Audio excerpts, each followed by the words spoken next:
Let's have a look at some more super chats here. This says you make a statement that 70% surely financial risk has to come into this. Signings are not equal spending. 8 million on Tavares is no big deal. I reckon if you look at the significant ones, most have done well.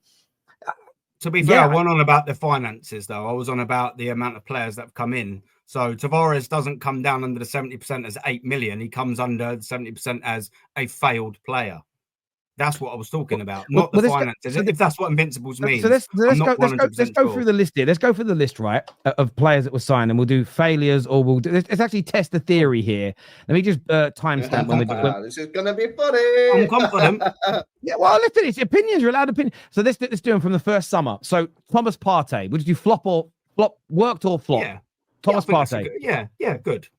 So right, I want to mark this down because then we can do a percentage, right? Let me just get a bit of paper up. I'll say a bit of paper, Word doc. I mean, it's not good at how it ended with Thomas Partey. I mean, but the signing originally was pretty good. But yeah, so that's one that's worked, right? So that's one that's worked. Gabriel will be in there. Yeah. So yeah, the next player on the list is Gabriel Magalhaes. Yep. Yeah, that worked. Mari at 6 million. Absolute shocking. There we go. That should be -2 for Mari. Cedric Suarez -3. So again, are you as harsh on like? Are you? Hang on. Yeah. Because we're doing the significant signing. So the following year, Ben White. The signings, not the significant signings, all the signings. So you're as harsh on a free transfer as you are as a £50 million signing. Was it a good transfer or not? That's not the question. The fee is never involved in this question. It's whether the player was a good signing. The fee is definitely the fee has got to be involved. The fee has got to be involved. So you're taking off Cedric Suarez because it's a free. I'm not saying. Hang on, no. So you're changing the parameters. I'm not changing no parameters. We haven't set the parameters. You are though. You literally are changing. Aaron, I'm trying to set the parameters here. I'm asking you if you want to do it, you can. Do you judge? Name all the players that we've signed. Please let me finish asking the question. Do you judge Cedric Suarez on a free to the same level that you judge £100 million Declan Rice? Do you judge him exactly the same? In this hit or miss, yes. In this specific little hit miss, that what we're doing is an Arteta signing where fee is absolutely bloody irrelevant. He came in as a transfer. If it'd have done brilliant, you'd have included him, though, wouldn't you, Tell? If it had been the world-class right, I thought we would do it. Hang on. Just the super chat says significant signings. I don't consider a free transfer a significant signing. So we do want to do the freeze. We'll do the freeze. I'm just a little bit mixed. Signings because that's what my 70% was. Can I ask you a question just so I understand? Aaron, can I ask you a question so I understand? Yeah. Why do you judge a free transfer like Cedric Suarez to the same level as you would £100 million signing? Mate, we're going way off topic here. No, we're not. We're literally talking about it. We were rating Arteta signings. Now all of a sudden we're going on, is he because he's 100 million or not? We're just rating the incomings. That's what we're doing. What we're doing. Okay. Tell me the players that he signed and I'll say whether it's good or bad. It's just not rocket science. Like that's what's it. So now we've got all these rules and things like that. Of course, there's got to be rules. Of course, there's got to be rules. No, it isn't. Cedric Suarez came in the club. You set a rule earlier. You set a rule earlier. Let's just keep it with this. Aaron, good or bad? Cedric Suarez bad. So now you're changing it. So it looks like no, it's not. Hang on, Aaron. Come on, Tell. Aaron, what are you doing? No one's trying to change anything. You are literally doing that. No. He's trying to. Aaron, please let me finish. I'm trying to understand your view on it so I can completely comprehend it. So I just read the incomings. That's all you have to do. That literally just that, and I'll say if it's a good or bad signing. That's not hard. That's fine. Okay, so we'll continue. That's what I thought we were doing anyway. But now we're going, well, this was 8 million signing, this was 16. So he didn't work out. But I think it's important to do that, right? So the audience understands how you're assessing and judging it. Me asking you a question. Incoming. That's just it. So just an incoming. So did it work out or did it not? That's literally it.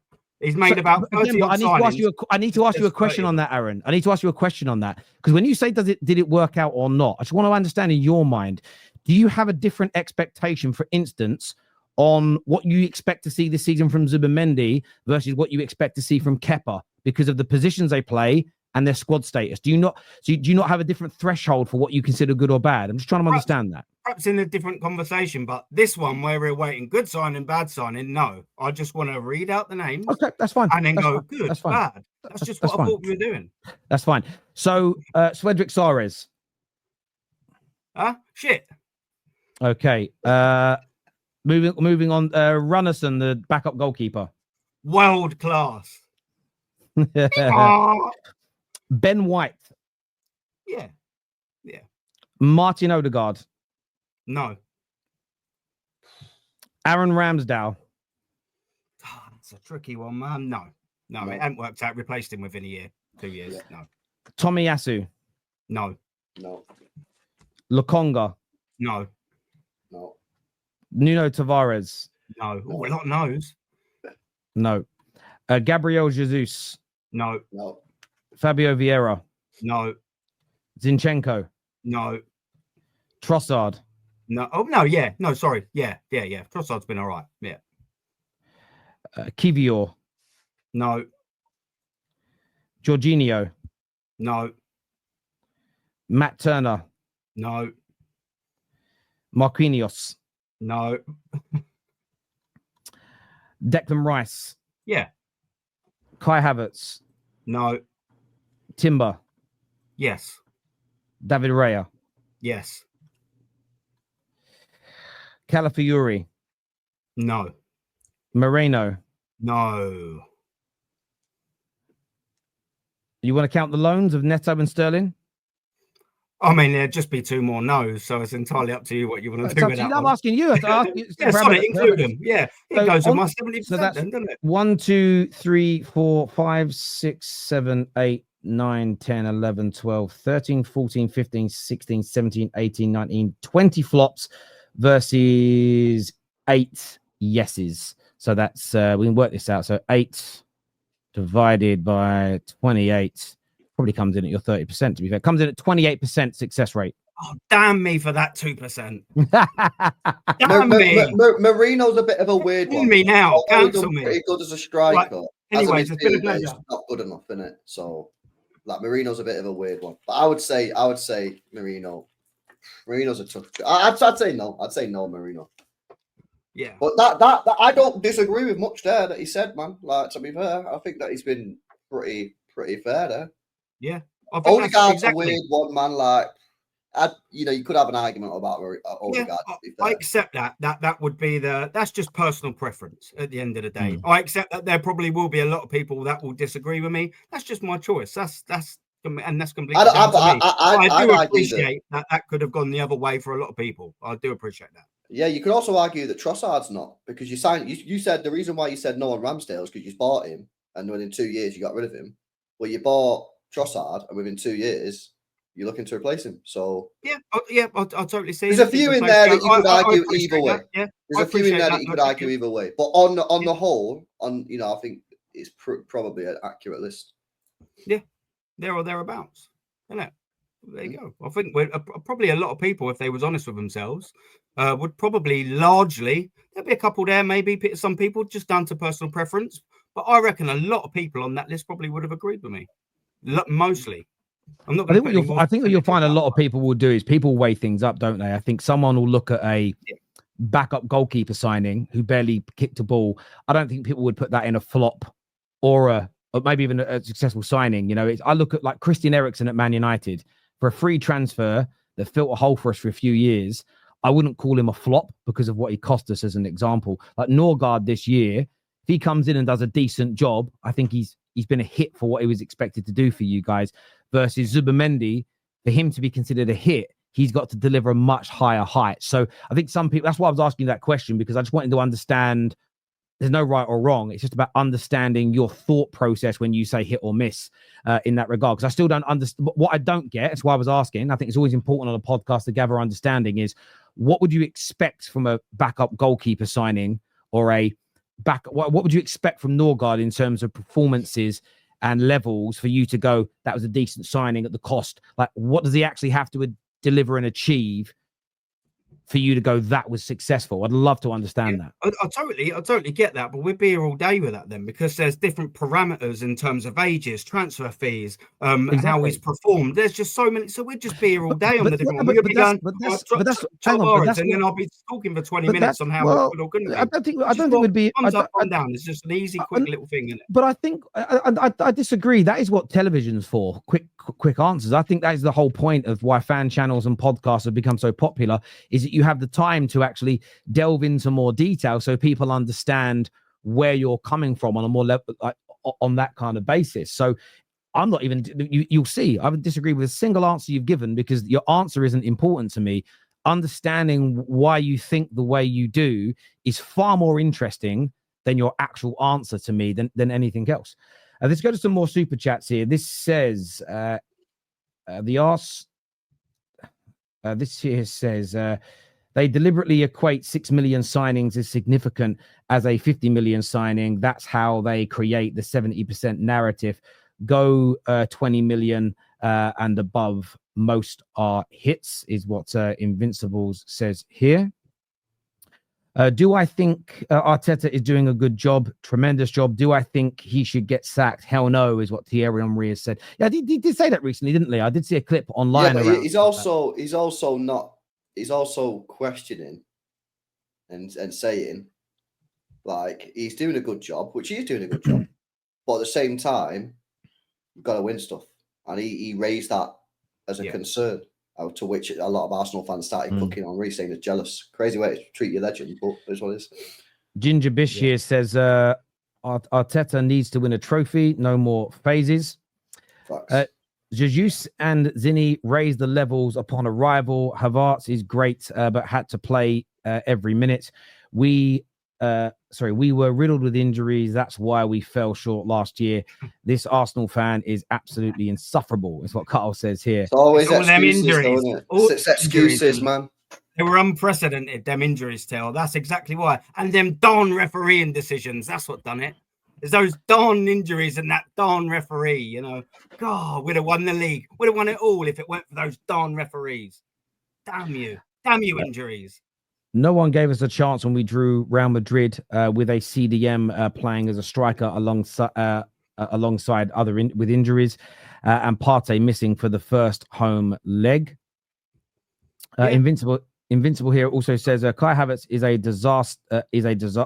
As a disaster is hyperbole.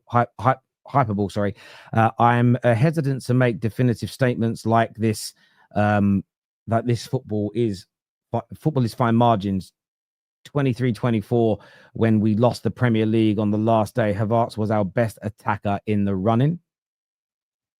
Yeah, but it was also, what was it like for the first half of the season? Yeah. Wasn't great in midfield. The fact is, Kai Havertz has not worked out as a signing from Arsenal. He was signed as a midfielder, wasn't good enough, so he's been moved to a striker. He's not good enough, so now Arsenal have replaced him with a new striker. They're the facts. 280k a week. Hasn't scored more than 13 Premier League goals. Didn't win us the Premier League title that year with all his 13 goals. Look at all Pep signings. You'll see the same thing, and Klopp and every other top manager. Most signings are underwhelming. Hypocrites is what THH says here.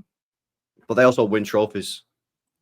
So they get that, you know, when you win trophies, you have credit in the bank. So you have a bad year, like Pep did last year, you have credit in the bank. You sign a player that's a bit of a crap player, you got credit in the bank. The whole reason why this conversation is happening with Arteta is because he doesn't have any credit in the bank. This here says, did Inter Milan compete in the Champions League? Inter Milan got to 2 finals in 3 years, so yeah. Is there a manager that gets us? We've done that super chat. Sorry. The squad is completely different from when he took over. Going 70-30 bad signings and still challenging 3 years running seems pretty solid, is what Nick says here. Yeah, can I just jump in on that? To be like Nick, let me just add in on this. It's pretty solid. Fair enough. It's not horrendous. Is second better than third? Is it better than fourth? Yeah, but it's still not success, bro. Pretty solid's cool. Pretty solid doesn't usually win you a Premier League title though. This is the problem. If you was to change that 70 to like what you said, Tel, and that 50-50, maybe Arsenal would have won something, especially being 5 points behind. You know, I know that was at the start of it where, you know, it's a little bit of a surprise, to be fair. And I thought we'd done well right at the end. Didn't quite happen. Next year, 2 points behind. Maybe then, if that summer or the preceding summers, there was 50-50 signings, maybe that extra 20% in terms of signings would have got you 2 points over the line. I.e., let's just say, for argument's sake, we'll never know, but I'm just going to throw it out there. Let's just say to change that 70 to a 60-40, and we had Ivan Toney in there. Maybe that might have been the 2 points difference to win you the Premier League 2 years ago. That's what I'm saying is that's fair enough. I totally agree with your point, Nick, and you're saying it's solid, but solid does not win you most of the time. Premier League titles, it doesn't really win you the big money. Big titles, sorry. It just don't. Arsenal need more than pretty solid. Arsenal need excellent. That's what we need to win it. Or we need there or thereabouts. And we haven't had that over the last 5 years. And I think a lot of that is about board. You know, one of the reasons why City fell off last year is because for 2 years running, their board didn't do a good enough job replenishing that squad for Pep Guardiola. And I think it showed. This here says we need to sign one more now. We are eternally the club one signing away. Please let this season be different. Big up Aaron.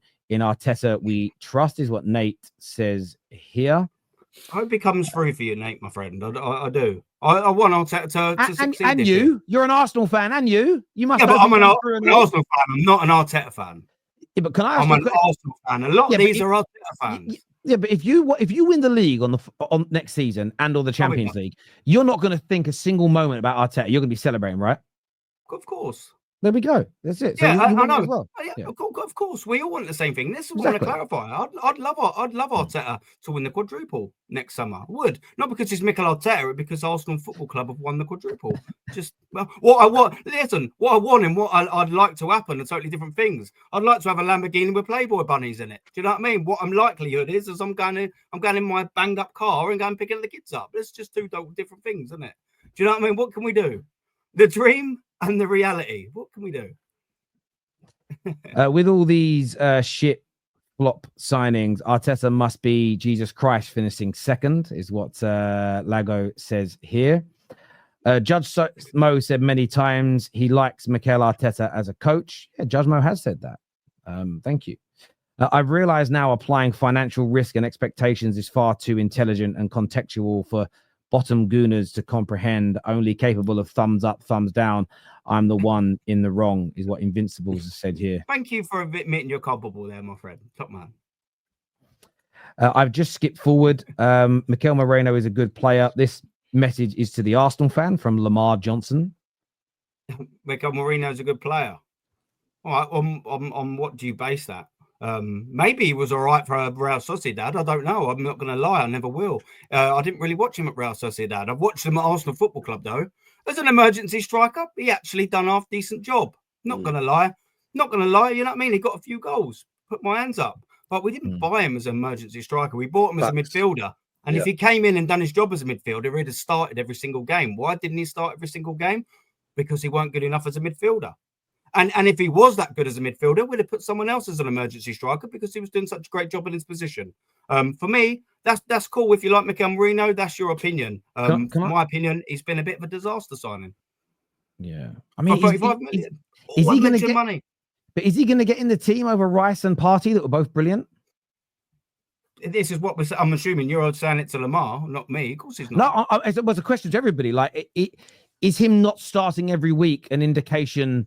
Because if all of City's players are fit and firing, Kovacic wouldn't maybe play as many games. That wouldn't make him a worse signing than he's been because Rodri and KDB were fully fit and flying and keeping him out the side as an example. Like because Rice and Partey were brilliant last year, right?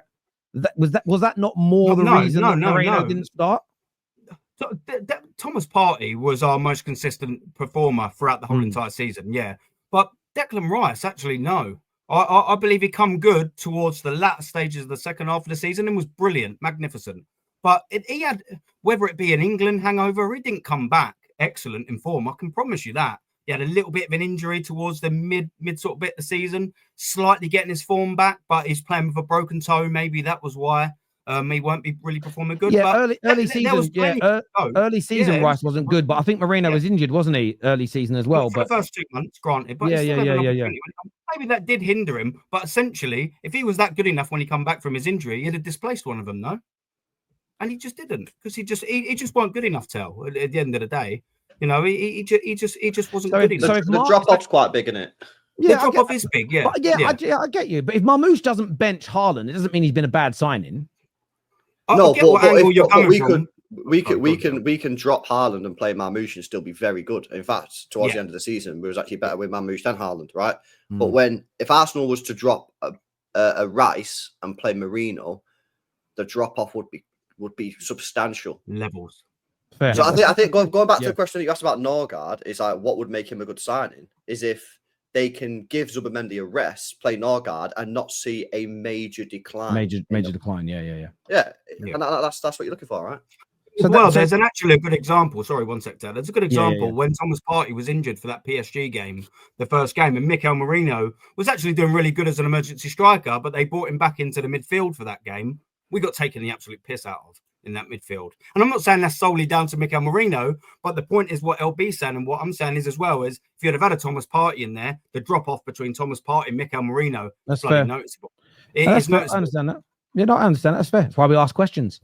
Question. I will say this to people: if people start having, I said this to a few people recently. If people don't like being questions on podcasts, they shouldn't fucking do them. So why we ask questions, so we can understand where people are coming from. All we ever want to hear is straight, honest answers, and we just got one there, people. So everyone relax. Havertz, who scored 22 goals in 60 appearances, how is that a failure? Come on, man. He's not going to be in the starting 11 next year. Yeah, if 65 million, 280k a week, he doesn't get into Arsenal's best 11 next season, does he? Gyökeres will be playing up front, and it'll be Zubimendi, Rice, and Odegaard. So where's Havertz play? He doesn't get in the team because he's not good enough. Yeah, if 22 goals and 6 yaps was that good, why are we signing a striker? I'm assuming British beef, you don't want Gyökeres then because Havertz is clearly that good. I'm assuming so. I'm assuming you must be baffled why we're getting a striker in there because he's got 22 goals and 60 appearances. So I mean, win for Havertz, I suppose. Big up, Terry. You guys are doing a great job. Thank you, Goon, to talk. Ricky Bobby said, if you ain't first, you're last. Well, that's not true. I love it. No, he's referencing the Talladega Nights. That's a badass film, by the way. I ain't seen it. Yeah, but it's also a good film, man. I don't necessarily agree, but there we go. Then why does he start for his country then? For Moreno, I don't know. I mean, he's a good player. He's a good player. Will he start when Rodri's back? I don't know. I don't watch enough Spain games to know the answers to that personally. Viewers, no. Dio here says, watch Aaron move the post when Arteta wins something. Sometimes I wish I could not critically think. These kind of fans seem happy. You've been having that thought in you since 2020, my old China. Aaron did say last week, if Arteta wins a major trophy, he'll give him a go again. Another